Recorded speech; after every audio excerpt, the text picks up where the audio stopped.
Hello friends, दिनै आं class 10 नि सानखान्थि आयदायाव थानाय 8.1 आव थानाय क्वेश्चन नम्बर 3 नि सलुशनखौ बानायनो नागिरदों। नोंथांमोना भिडिअखौ नायनानै मोजां मोनोबा लाइक खालाम, साबस्क्राइब खालाम आरो शेयार खालाम। दानिया फैदो क्वेश्चन नम्बर 3 आव होनदों जुदि sin a equal to 3/4 cos a आरो tan a नि मान 10a खौ साननानै दिहुन। 10a खौ साननानै दिहुनथिनो आरो दानिया फैदो सलुशन।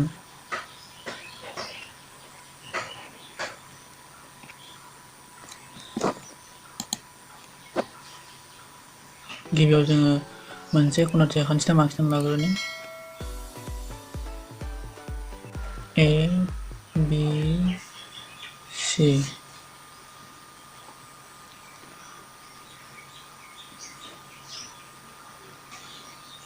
दानिया फैदो A B C खनाथि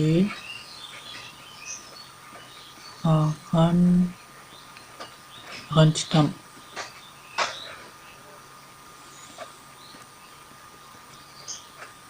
आखिनाय जाबाय।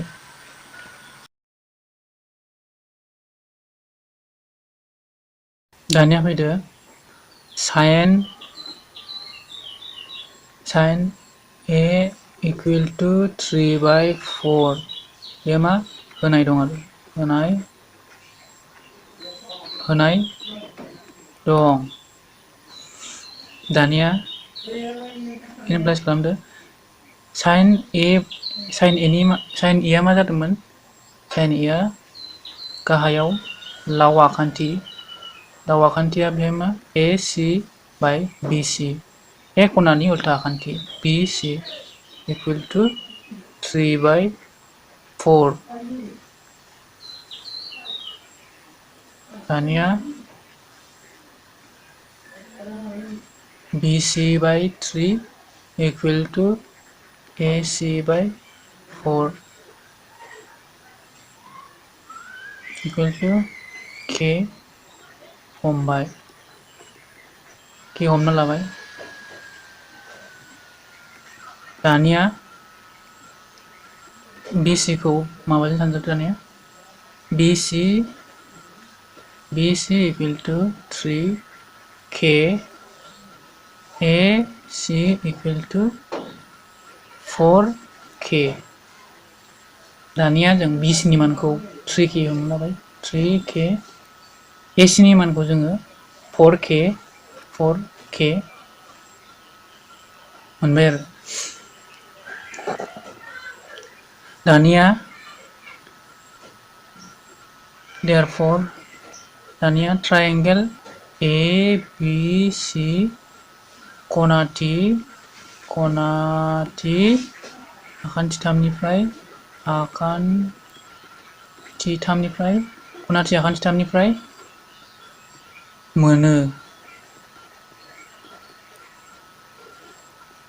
दाना पाइथागरासनि थारबिन्थिखौ बाहायनानै जों दिहुनलांनो हासिगोन।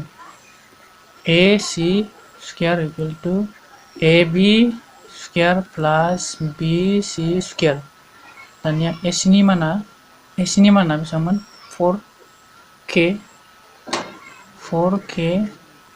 square equal to AB नि मानाथ' गैया AB आ बेनो बे थागोन प्लास BC नि माना 3K square दानिया 4 × 4 16 जागोन 16K square equal to AB square plus 3 × 3 9K square दानिया AB square equal to 16K square minus 9K square दानिया AB square equal to 16 निफ्राय 9 माइनास खालामोबा 7K square दानिया AB equal to √7K दानिया जोङो ab नि मानखौ जोङो ab इक्वल टु √7k खौ मोननो हाबाय आरो। दानिया फैदो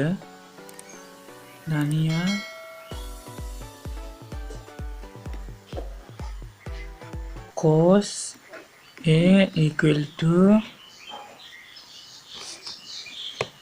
लाव आखान्थि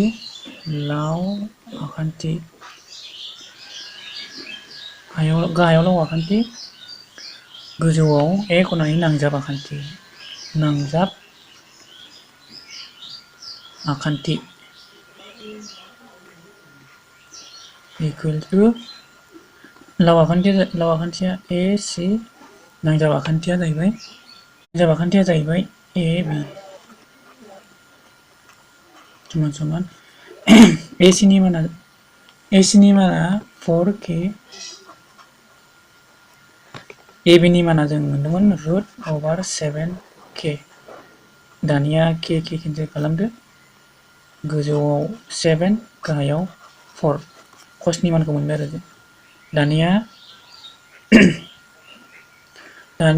10a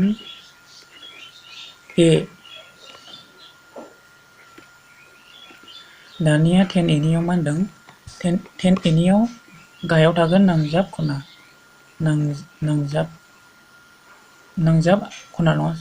नांजाब आखान्थि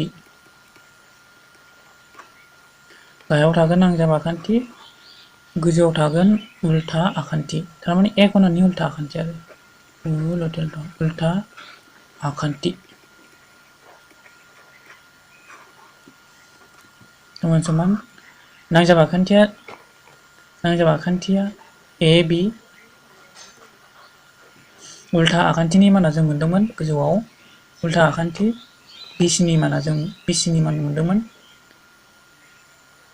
BC नि माना 3,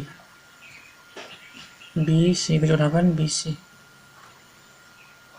समान समान AB नि माना √7k, BC नि माना 3k। दानिया k केन्सेल खालामदो, 3/√7।